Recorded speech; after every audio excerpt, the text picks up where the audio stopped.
60th independence anniversary, and there's a lot really to discuss about Nigeria. The question is it worth it? Is it worth celebrating the 60th anniversary? The country has seen it all: military coups, civil war, ever presence of Boko Haram in the north. Everything has happened and is still happening in Nigeria. What went wrong in the country usually referred to as the belt of the green belt of Africa? Muhammad Buhari, the current president of Nigeria, is telling us that he has turned things around. But has he?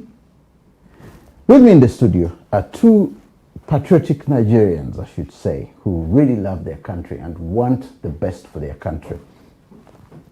Mr. Obi Okoli, a political analyst and IT consultant who's been here in this program for quite a long time, and he's been here before, so he's not new.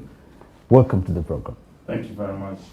And Mr. Kedi, I think I'm pronouncing your name Kedi right. Ahel. Kedi Ahel, a chairman and publisher, Nigerian Magazine, and London-based lawyer. Welcome to the program. Thank you for having me. Okay. Now, the key thing that really puzzles everybody, that I think we need to start with, is the question of where is Nigeria going? There's a lot. In fact, when I look at my list here, I don't know where to start from. I mean, it should have been one of the most developed countries in the world, not just in Africa, but in the world. Because from my research, I found that it practically gets enough oil out. It sells enough oil, almost the same as United Arab Emirates. But when you go to United Arab Emirates and you see the difference between the two, then you start wondering, where does all the money go? Or what is happening? In short, there must be something which is not going on right. Maybe you as patriotic Nigerians could say, we are looking at solutions in this program rather than problems. I think we all know the problems, but there has to be a way in which you find a solution to each problem. And that's how the developed world is. They find solution to problems. And I'm trying to see, and Africa is trying to see if we can have a solution to the money problems, the issues of politics, and so on and so forth. We'll discuss that as we go along. What should be the first thing to be corrected if Nigeria is to develop? Well, I don't know who, anybody can start. Any of us can go. Yeah. Well, again, thank you. You've raised a lot of questions. Yeah. In one question. Yeah, in one question. Yeah. But let me say this, that Nigeria is a country of 210 million people. 210 million, yeah. Yes, over... I think it's over that, yeah. Well, about 210 million conservative estimate. Yeah. Nigeria is $1 trillion economy. Yeah. The GDP is 500 billion, and the informal sector is 4 times the size of the formal sector.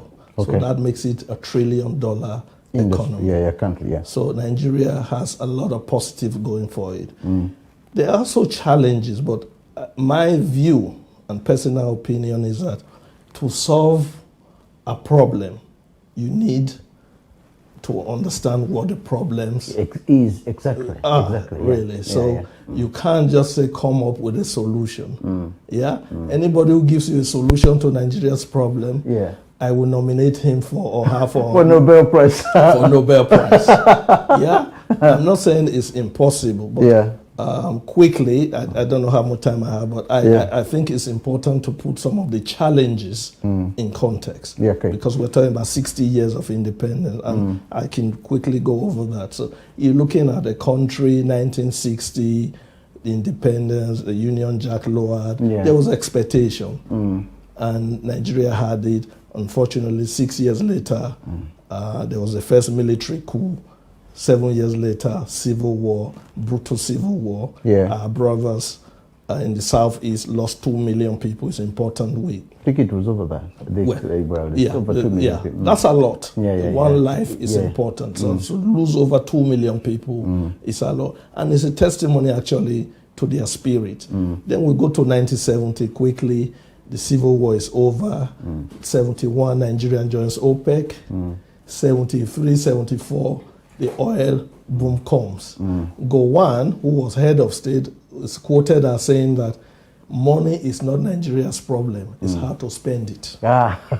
And once that comment was made, obviously all the sharks from everywhere were looking into Nigeria. And then Nigeria has so much money, but the priorities, to my mind, were wrong. The important thing is that Nigeria was able to build dams, airports, seaport, and all this infrastructure and some universities. But they did not diversify the economy. Okay. And then there was one crazy thing that happened. A lawyer called Udoji was asked to do public policy reform. He did it to reform the civil service, but the Supreme Military Council extended it, and then teachers and non-public sector workers were being paid salaries. Their increase backdated. And so Nigeria has so much money. They started paying salaries, crazy salaries and all those stuff, and taking care and spending money just anyhow. They go to countries, other countries, send Nigerians there. So Nigeria had money. And they were doing this thing. And then fast forward 2 years later, maybe 78, the economy went down. The military were clever. They handed over power to the civilians. To the civilians, 79. Nigeria was already in trouble economically, and things went wrong. The 80s, I don't want to bore everyone with, was military coup upon coups. And then fast forward to 99, democracy came. But what came with democracy was that you had a constitution that was imposed on Nigerians. We didn't have a say in that constitution, and that is part of the crisis that you have today in Nigeria. Okay. And so I needed to give that background so that you have an understanding of the challenges Nigeria is now facing today. And so when you're talking about solutions, that's what you should be looking at, is how do you as a set of people address issues. The issues, How do you how do you address it? Yeah. And that's, to my mind, what we should be looking at. Is it through education? Is it, I would say, there's a lot of mindset challenges. So impunity, for example, people do what, there's no consequences for action. And so these things have culminated in, say, almost 21 years of return to democracy, and this is where we are. But I'm sure we'll find solutions to it. Obi, somebody has suggested a solution. I know you could go over this, but somebody has suggested a solution of saying, we have $23 billion. I've looked at the budget for Nigeria and all that. Supposing we say each state takes 5 to 6 billion, and it has its governors, and then each state tries to see, we do it state by state rather than using the central government.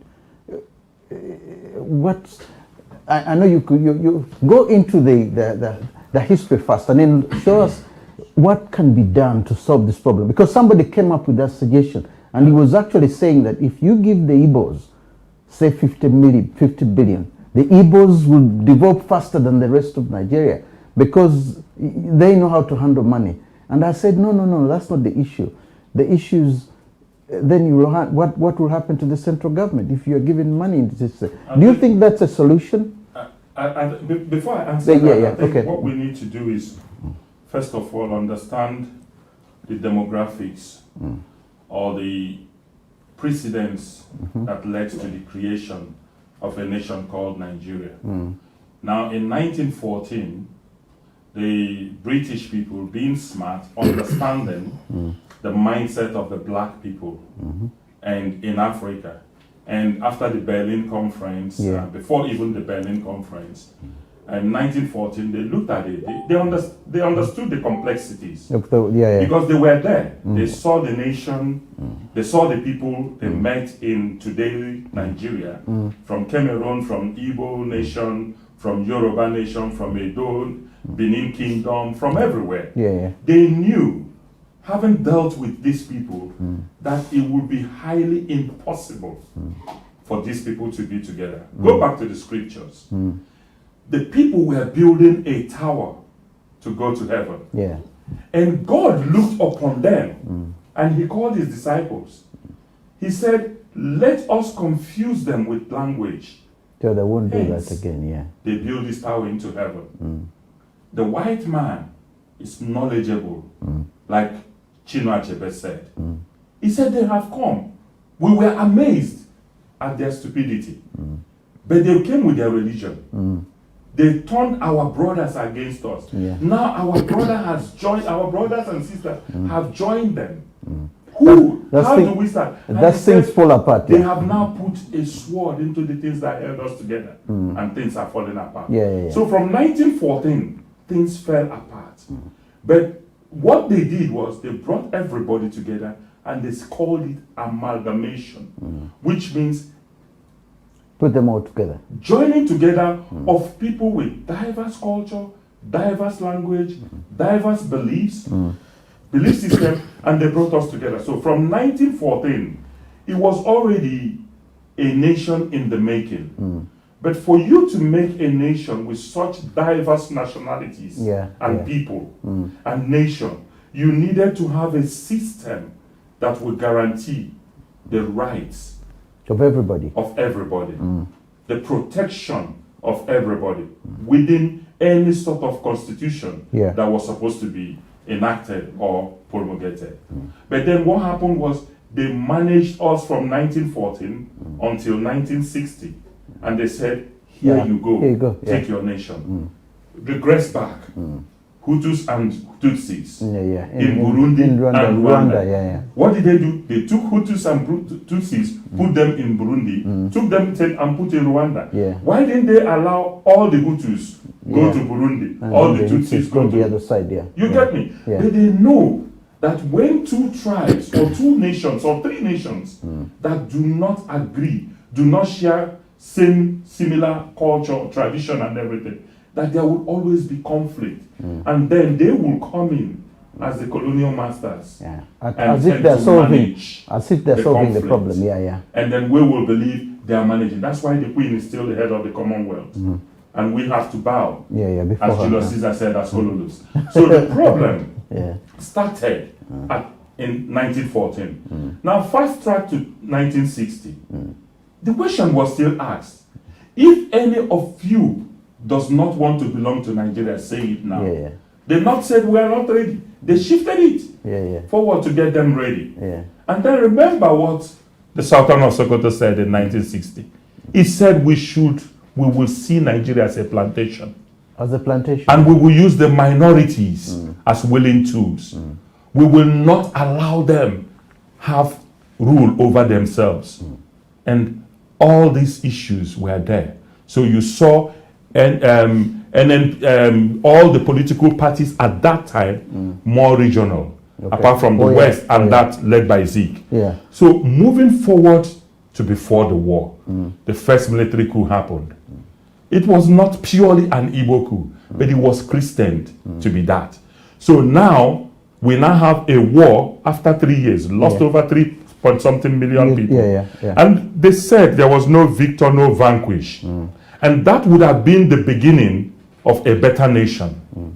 We've lost the opportunity. We went through a war. There was no victor, no vanquish from what you said.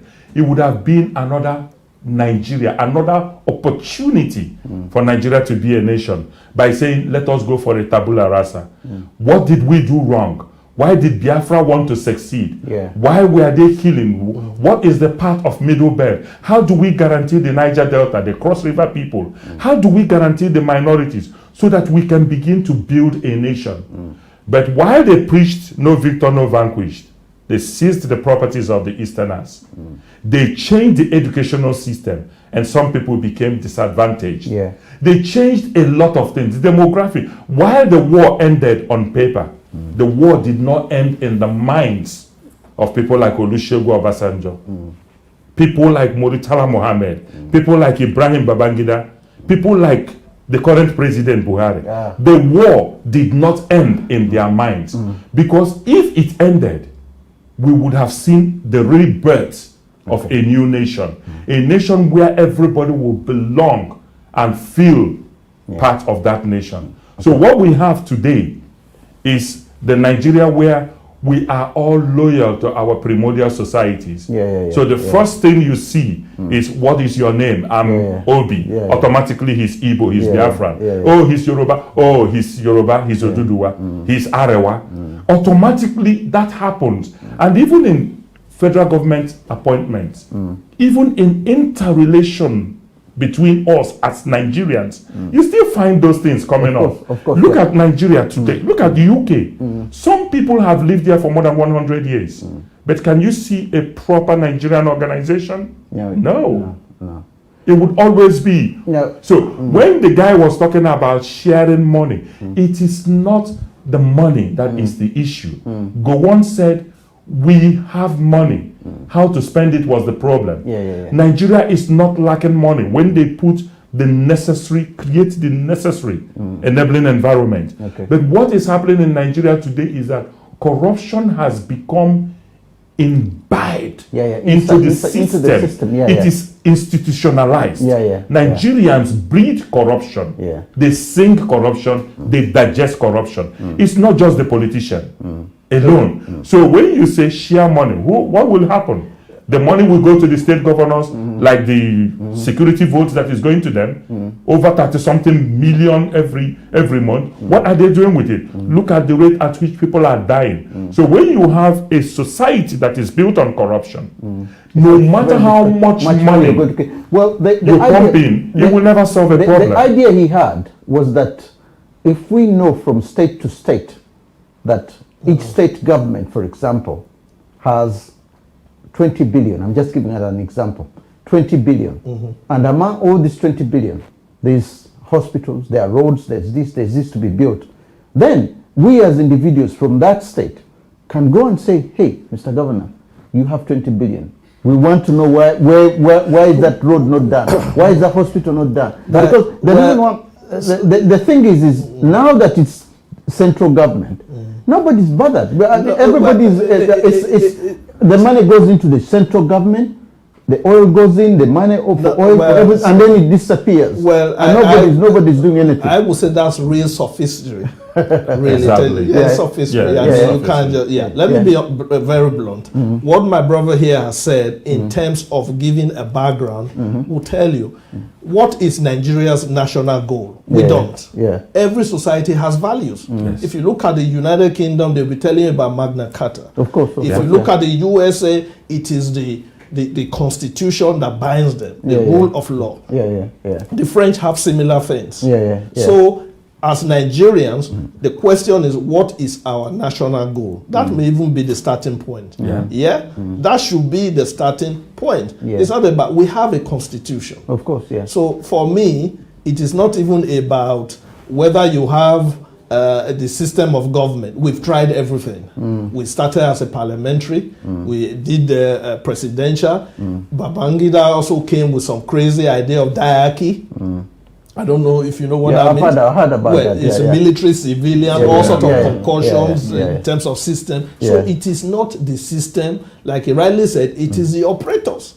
It's the operators of the system. It's the operators of the system that have gotten it wrong. And so as far as some of us are concerned, crisis upon crisis is not going to lead us anywhere. We now have to, so when you're talking about just bringing money, it should not just be about money.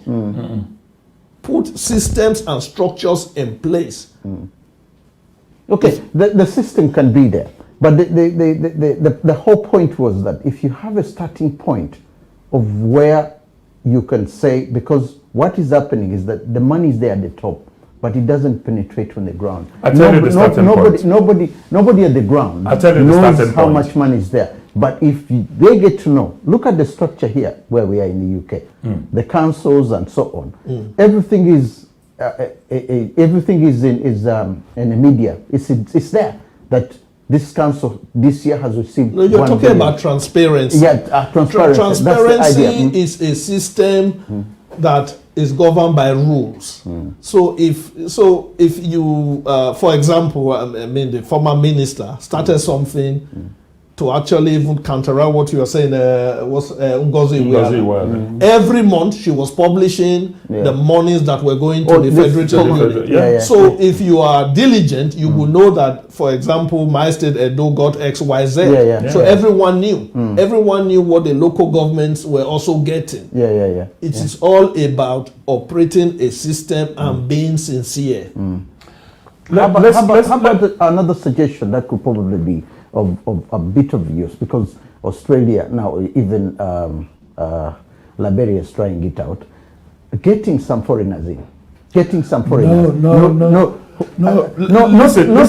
entire country, but in certain areas. First of all, you need to look at the major problem of Nigeria.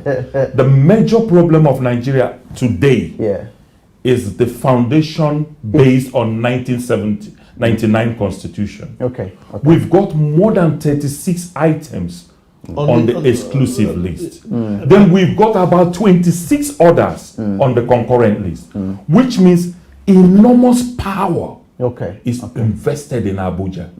So if we have, like what we have today, we are in trouble. So when you want to build a nation, mining, controlled by the government, everything. The police force. The police, up till today, Nigeria is answering police force. Others, they are a force. So they are forcing everything on us. The problem is, go back to the 1999 Constitution and ask yourself, can we divulge power? What is the right system for Nigeria? The democracy we practice today is too expensive for a country with a written constitution.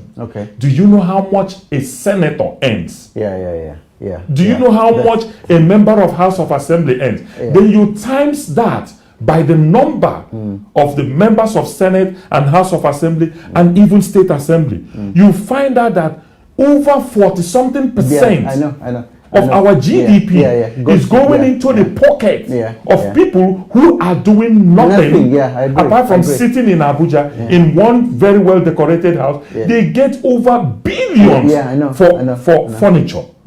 These guys could be part-time. Well, but the challenge is that to reform a constitution, it's a minefield. It's a minefield. It's a minefield to reform a constitution. And like I said, the biggest challenge afflicting some of them is the mindset challenge.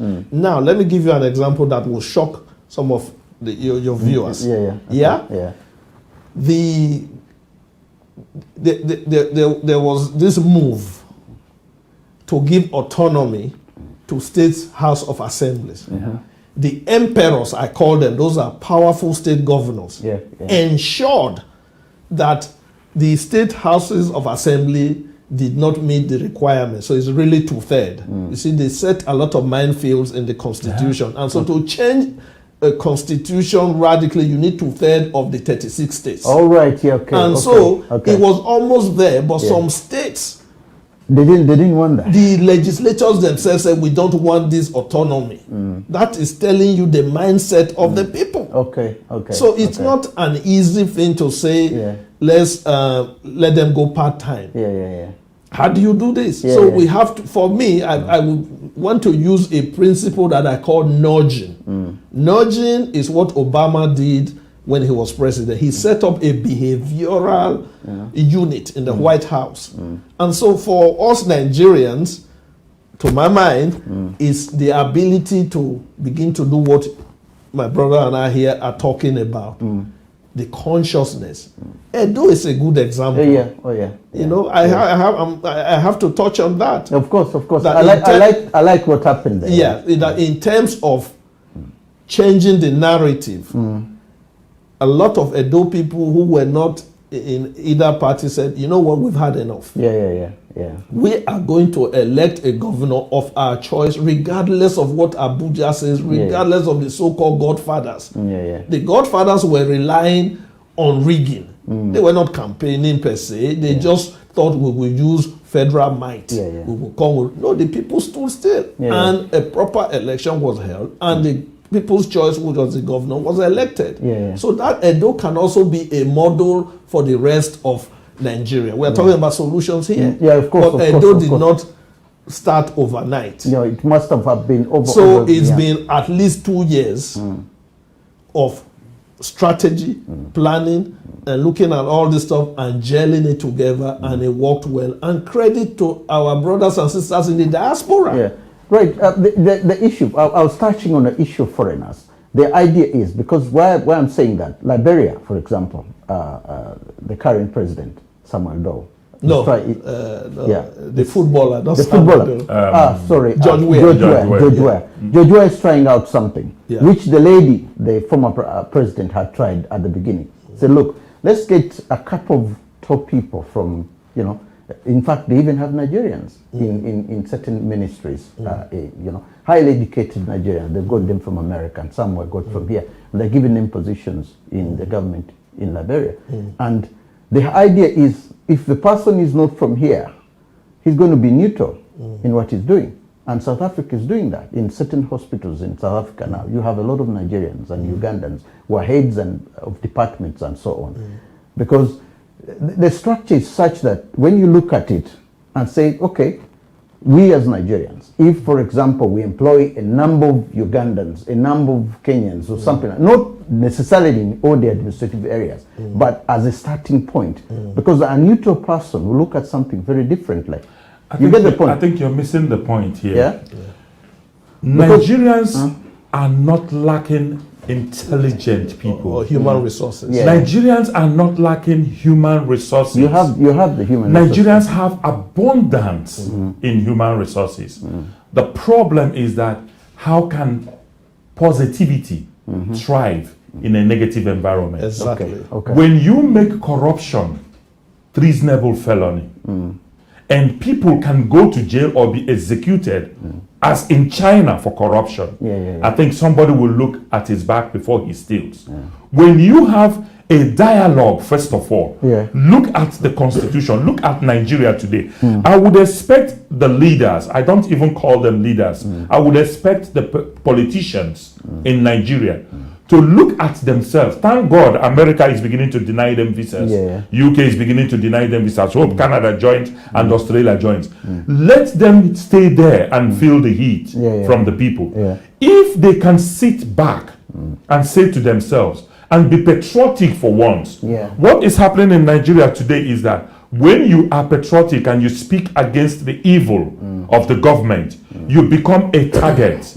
You become the enemy. And they claim they are protecting Nigeria, but they are killing Nigeria. So what do you need? You need a uniform national conference with clear intention to rebuild that nation, if the nation must be. Without that sort of national conference, without a restructured Nigeria, it will be very, very difficult. Because the whole power of the nation is centered in one man. He's God. He's got the right to fire, to hire, to assassinate, to do whatever he wants to do. They call him the commander-in-chief of the armed forces. So listen, when you invest so much power in one person, that's why today in Nigeria, the Senate, they are mannequins in the shopping mall of Nigerian democracy. You know the mannequin. When you're going to the shop, you see the mannequin well dressed. The mannequin is dressed in what you want to wear, but the mannequin can't talk. The mannequin can't walk. It can't act. It can't breathe.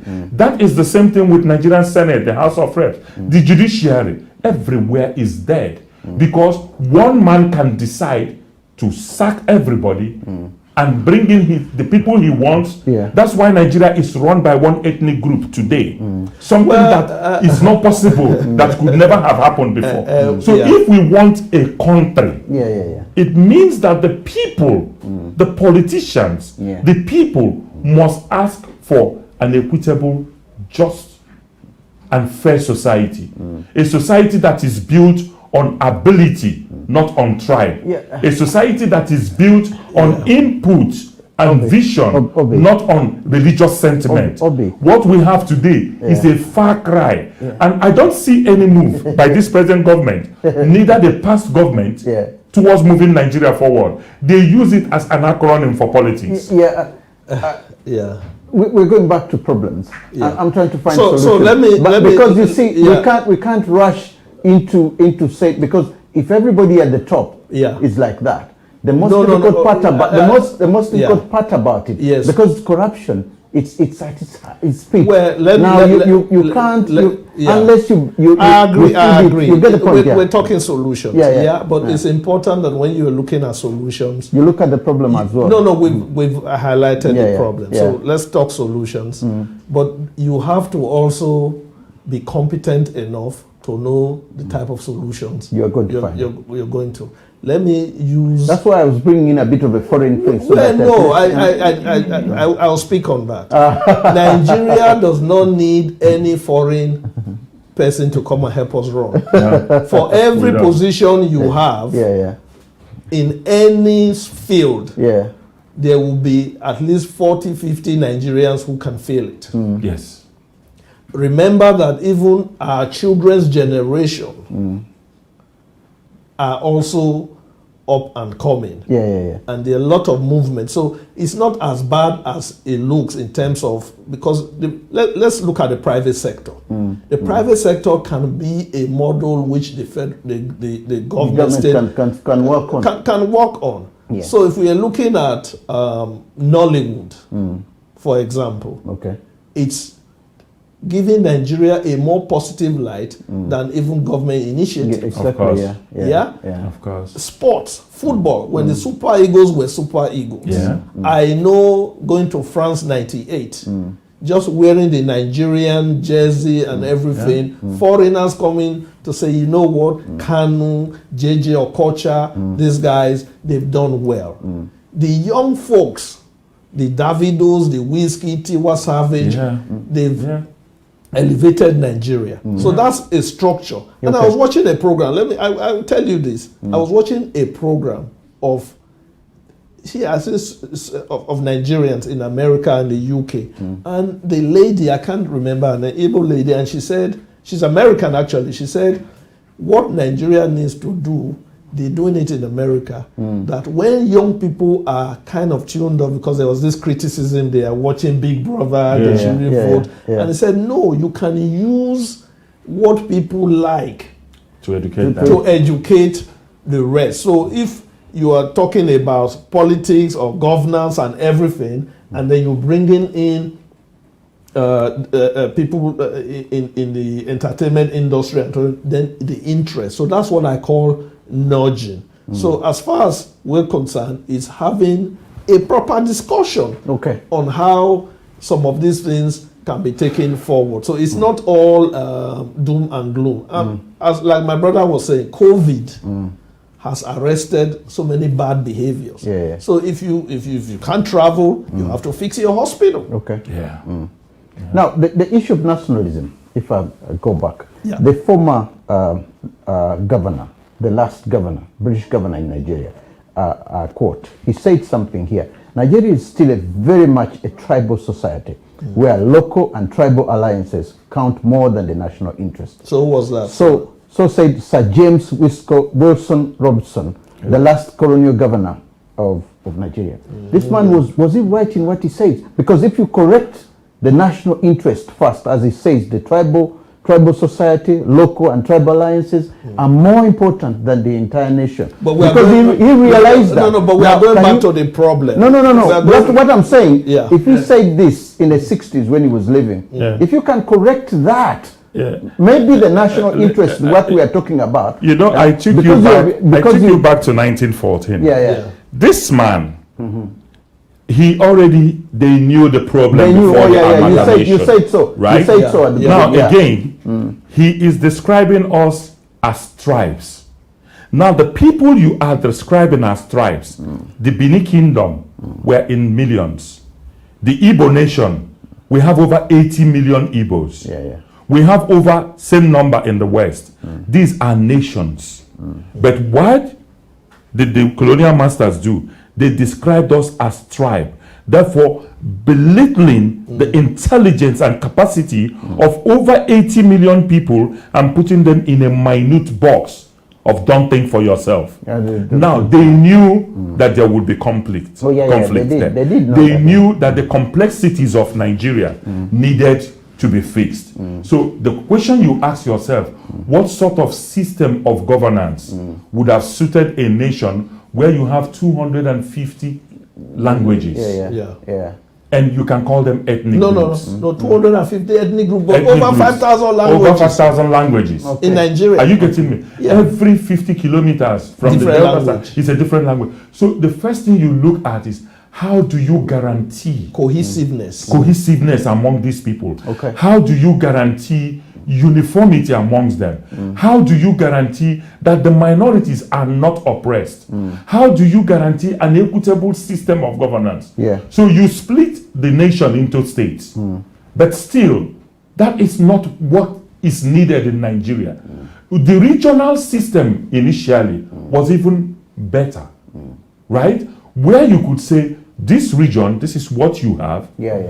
Look at how to generate your internally generated revenue. You can have export-import sort of agreement with foreign partners. So whatever you cultivate in your society, you can sell the dividend from it. But the way Nigeria is structured, I talked about the 36 list concurrent items on the concurrent list. Do you know that because of the corruption in Nigeria, for instance, in the whole of the East, there are roads that you cannot touch. Of course. They say these are federal roads. Some of them, the contracts have been awarded centuries ago. Nobody has done anything because they know the government will leave after 4 years or the highest it will extend. Now, the problem is that can the federal government, if they are patriotic, diversify the society, allow the people to breathe? When this guy was dying in America, he said, I can't breathe. So many Nigerians can't breathe. We as citizens, we can't breathe. So we need a system that allows for competition. Let me tell you something. Look at the seaports. This thing can help regions grow. All Nigerians are shipping from Lagos. Lagos is saturated. Lagos is full. Lagos cannot take people anymore. It has spilled over to Ondo. Now you have a Sahara seaport, whatever they call it, in Kaduna. But you have real seaport in One, you have in Calabar, you have in Warri. Even doing a deep seaport in Akwa Ibom. In Akwa Ibom. Why can't you diversify the economy so that these communities can grow on their own terms and begin to compete? And before you know it, you would see development coming. But because the government has not come out of that mentality, the colonial war mentality, they want to hold some regions down. Well, that's why the refineries in Nigeria, 4 of the refineries are short. But Dangote is building a refinery in Lagos.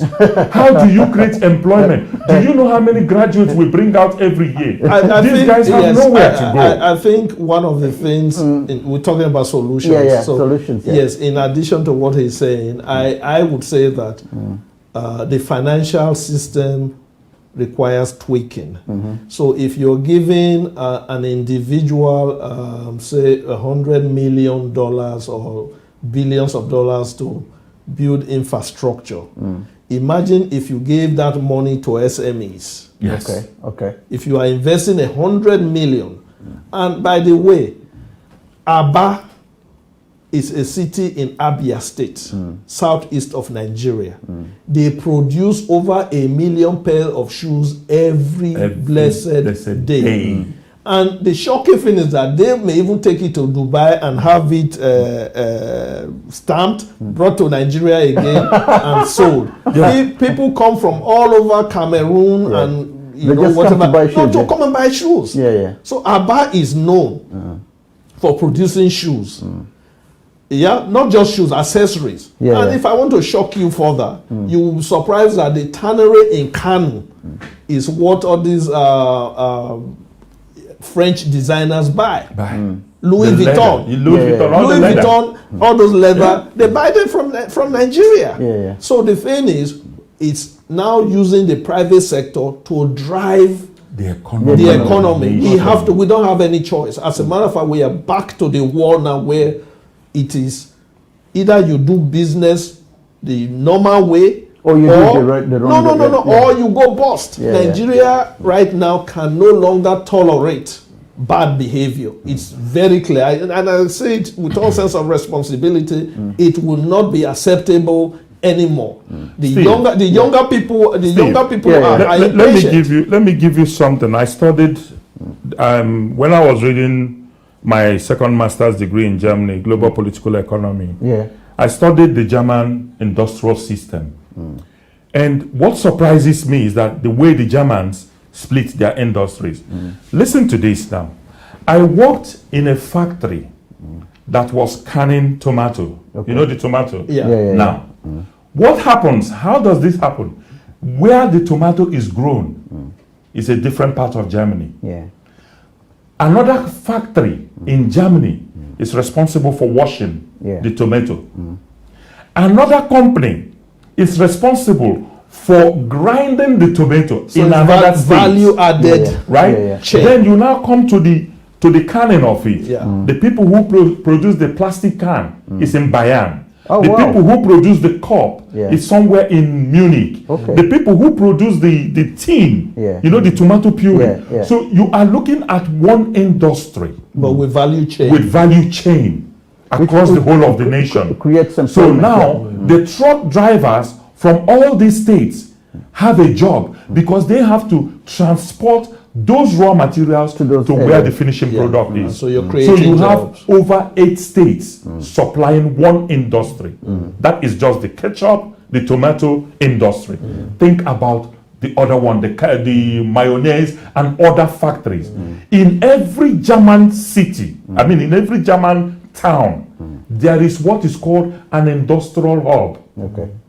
So the people from that community, they don't need to travel to Lagos.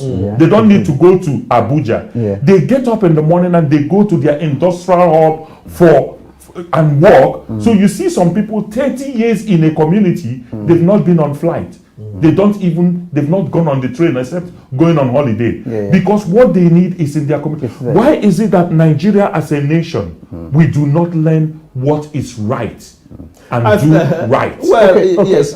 We have the world to learn from. There is nothing to create today. Do you know that? You can't reinvent the wheel. Everything has been developed. So all we can do is look at thriving economies. What did they do right? Do we have the power, the resources to do this, get this done? Come to this country. Look at companies and see how they thrive. Everywhere here. So Nigeria can work. But a society that instead of going through productivity is more interested in religion, that society suffers. The white people that brought religion, where are they today? Everything the Bible said is happening here. Right? So when we are talking about Islam today, Christianity today in Africa, we are building more churches, more mosques than industries. Such a society suffers lack. Yes, I think it comes back to, because I'm glad it's talked about the economy. It comes back to having a well-articulated plan. Now, even on my own simple thing, we've been doing an economic sustainability series as a company, my publishing thing. We've been doing it. And it's very interesting that we get folks like you as an individual, as a private company, getting people like you, and the government itself should learn from the private sector. Like I said, Nigeria does not lack intelligent men and women. We don't. I'm not because I'm a Nigerian, it's just fact. But you've touched on religion as well. I'm trying to say now, religion has an impact as well. Well, it does. It's one of, well, I wouldn't even say religion per se. I'm a Christian, so I don't believe a Christian faith. It's more of a Christian faith. But the thing is, when you don't have rules in a society. Of course. No, listen, the way Nigerians are behaving in Nigeria, those who say they are pastors and teaching people to be lazy and not think and telling them about miracle and all this prosperity preaching, you cannot do it in this country. No, you can't. Listen, there's a new rule that has been redone. It's called Karma 2020. Yes? And the people kicking against it are mainly pastors. Now, how do you collect money as offering? You're not registered. How do you just get? This is the lawlessness I'm talking about. Impunity. You cannot wake up in this country, go and put a mosque at the end of the road in the morning. You are blazing your thing. I think they need to do something about that. Well, that's been done. So that Karma 2020 has taken care of that. Which is quite good because Kagame in Rwanda, you don't find churches in Rwanda. You find the normal churches there, but you don't find these churches that are scattered. No, but you have to because he played it by we had that in Uganda as well. But when Idi Amin was in office, I mean, you wouldn't open up a church somewhere. You ask yourself, when did this evolution or explosion of churches start? When people have no jobs. That is why today any betting system you bring into Nigeria, millions of people want to make money fast. Nigeria moved from, when I was young, we were proud of the nation. It was a structured system. There was a structured system. And it was military regime I went to school at a time when you could go to the dining hall and be served your food because the taxpayers, our parents were paying the taxes, money, and we benefited from it. I went to school when the library was equipped. It was functional. I went to school when we had functional bus services that would take you from the hostel to the school at a very minimal amount of money. I went to school when teachers valued education. So I mean, to add to what he's saying, we can actually.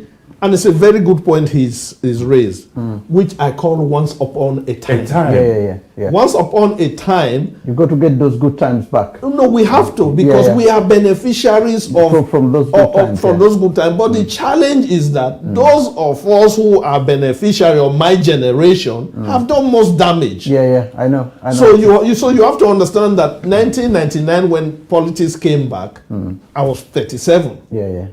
Or going on 38, those generation who didn't live outside Nigeria got into politics without having a clue of what they were doing. And now they have perpetrated themselves for over 20 years. So the system, but now it's probably the next generation probably march them out in a way. No, they have to be mentored. So we cannot go on the way it is now. Right. I have something connection which is also bugging me really, and this is something which is practically taking over the entire African continent, and that is the Chinese. I was due to interview a Chinese man here last month, but something happened and he didn't come. He started a plantation, rice plantation somewhere in River State. In River State, and it was really doing very well. He had employed local people, he was getting money, and so on and so forth. Then suddenly, I think the governor started interfering with his business, and the next thing the man knew is that there is being told that his visa is being done, this and that. But at the end of the day, he also had people already within the government who were supporting him, and they were telling him, no. If he's to go, then if the governor is to do something, then he has to compensate you with the income of this amount because you had bought that land. Hang on a minute. So he was telling him he had bought that land, and several other Chinese have moved in now in other areas of Nigeria, and they are also prospering in their businesses. In other words, they are sort of transforming Nigeria in a way. The Chinese cannot transform anything. Well, sorry. I'm finishing. So I'm looking at that and I'm thinking, okay, if they have failed themselves, this Chinese man has come all the way from China. He started the thing and it's progressing. Why can't other African people learn from him and do something, start another rice plantation? There's nothing to learn from him. And my response to that would be what I call Danger of a Single Story. Okay. By Chimamanda Adichie. Single story narrative. Single story narrative. So I'm going to interview him anyway. He will come along. So with due respect, please, yeah. That is a Danger of a Single Story. Okay. Nigeria does not need Chinese. We don't. I'm sorry, I don't want to sound... If he had been an Englishman, No. Listen. Listen, one of the biggest... You were talking about tomatoes. Yeah. I've forgotten this gentleman, Igbo chap that has something in Lagos. He does this canned tomato. The guy is successful. Yeah, but the challenge is that if you don't have a structure in place, how can somebody just come from China, go and buy land and start? Let me tell you something. Okay. I will respect somebody if a British person today comes to Nigeria and wants to run a farm. He is welcome. Do you know why? No. Because I live here. I've enjoyed the hospitality, the opportunity being given to foreigners to thrive in this society. Now tell me one black person that can go to China, own a farm, employ Chinese, and they won't cut off his neck the next day. I think we the answer saw the treatment of our black brothers during COVID-19. They were thrown on the streets. So why would the Chinese come to Africa? And we've seen what they are doing in Angola. Listen, when you allow a soldier ant into your farm, do you know what he does? It brings all the others then. He goes back and tells the other there's a fertile road to follow. And they come what? In their millions protecting their queen. We have seen Angola. We've seen a lot of African countries that the Chinese have come to invest. Africans should be very careful not to drive themselves into another form of slavery. This second slavery, we will not get out of it if we run into the hands of the Chinese. Because it's commercial, The same loans they are giving, let them give it to their people. Africans must wake up. We have the potential to do what is right. What we are lacking in Africa is leadership. And what we are lacking in Africa is a generation of patriotic Africans that can take on the governments of Africa today. Let me tell you the truth. The Kwame Nkrumahs took on the British to build the Africa we have today. If we want a progressive Africa, this generation must stop serving the current politicians that we have in Africa and take them on the same way our forefathers took the colonialists that were in Africa. Yes, I think what is happening is that we have created an environment where thieves are thriving. They are protected by law. Our generation today, why people were criticizing Big Brothers, is that while people are suffering, dying, our younger generation that should be crying out loud and fighting these old grandfathers that are ruling us. Do you know I was born hearing about Buhari? I was born hearing about Obasanjo. I was born hearing about... Do you know all these people you're talking about today? As a young boy, we used to wait on the street waving, dancing naked. I used to wait for them on the street. And up till today, these grandfathers are dead. Our generation must say no. Okay, I need something because we're coming towards the end of the program. Something which I've been having, which is mind-boggling all along, and we need to have this quickly because we're coming towards the end of the program. And that is the Nigerian system of having senators, of having the House of Representatives. House of Representatives is an American system. Is it failing? Because if that's the case, then let's look at an African system, a Nigerian system, a new system that might work in Nigeria. Well, because these old things we're trying to find now. Maybe we need a new system. I don't believe in escapism or denial. I told you that we tried a parliamentary system. Let me tell you, the parliamentary system, Chief Enahoro wrote once and complained that they were meeting twice or 4 times a month. 4 times a month. So it was just a hopeless case.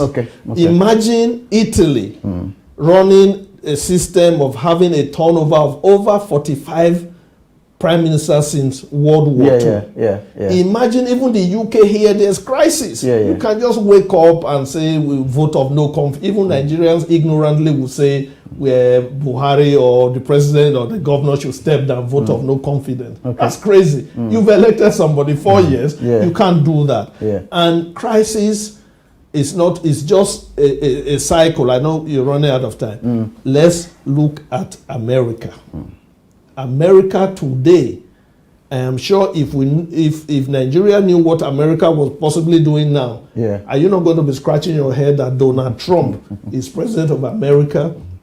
And look at the way he's running the country. Donald Trump, Yeah, so at the end of the day, it is not the system, it is the operators. If we are able to get... Steve, I think the truth is that we before we go ahead, I need to thank these people. Several of them have been on here saying, look, they're watching and they like what you're saying. Kate and Ollie say thank you. Alejo Guze, I don't know what that means. And then he say yes, thank you very much.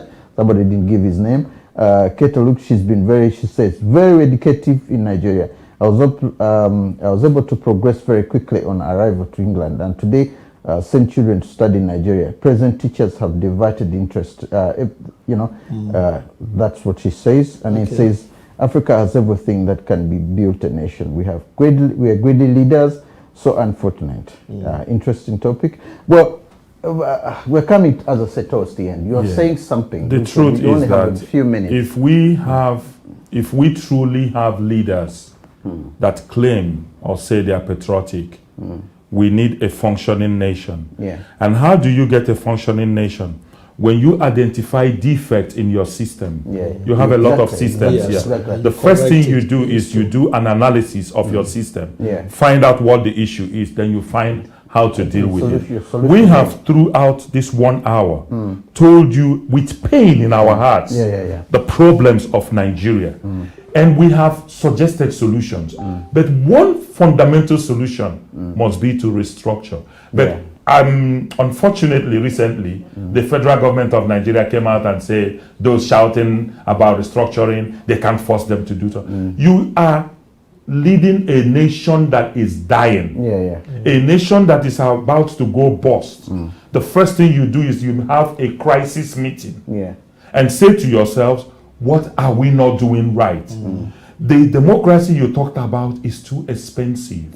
The amount of money these senators, members of House of Reps, and all the affiliates, the deputies and everything is too much. So we need to look at a nation that can guarantee equitable distribution of resources. Transportation needs to be fixed. Nigeria has the capacity to have the best hospitals that Africans can come to for medical treatment. We are not having it. We need to look at Margaret Thatcher once said that she knows of, I think, 8 people who can pay the debt of Nigeria. You understand? So I want to find out quickly. Who was the best president Nigeria has had so far? Well, there's no fast and hard rules about that. I will be a little bit biased. I will be a little bit biased. But I want to base it on pure empirical evidence. And to my mind, I would say, look at what they have done in terms of the economy, in terms of the politics, and there are so many factors you can use. And Obasanjo stands out to my mind as somebody who has done well economically. But I'm sure he has his faults. So somebody mentioned Tafawa Balewa when he was beginning. Well, there was nothing. You were too young to. I was too young. I was. All I remember him about is the war. Like he rightly said, Obasanjo did well diversifying the economy. But Obasanjo equally is of the old brigade that did not get over the war of 1960. So if he had done better in terms of diversifying, making sure that other regions of the country benefited from his regime, we wouldn't be where we are today. This topic will have to come back at some other time and finish it, because it's a very, very long topic. We can't end here. We need another 3 to 4 hours to deal with this. I know, but the truth is that we are losing our nation. I know. I want to thank both of you for coming here and telling us about your country. And, thank you very much. And I'm sure somewhere along the way, some of you, my suggestion would be, should go in and fight to be senators. Maybe you people would be the one to change the whole thing. As Obama says, if you don't like something, go in for it. So think about it. You two people could make very good senators. Take that word from me. I just want to thank you, viewers, for viewing us for the past 1 hour or so. And I do hope that we'll be together again next week for another edition of